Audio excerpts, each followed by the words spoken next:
واجعلني خيرا مما يظنون.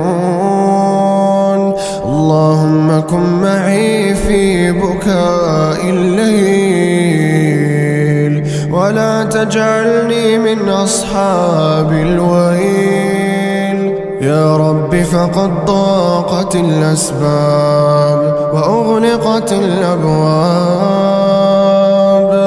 فردنا إلى الصواب، وأبعد عنا الهم والغم والاكتئاب. يا رب الأرباب، يا سريع الحساب، يا عظيم الجناب، يا كريم يا وهاب. يا رب فلا تحجب دعوتي، ولا ترد مسألتي، ولا تدعني بحسرتي، ولا تكلني إلى حولي وقوتي.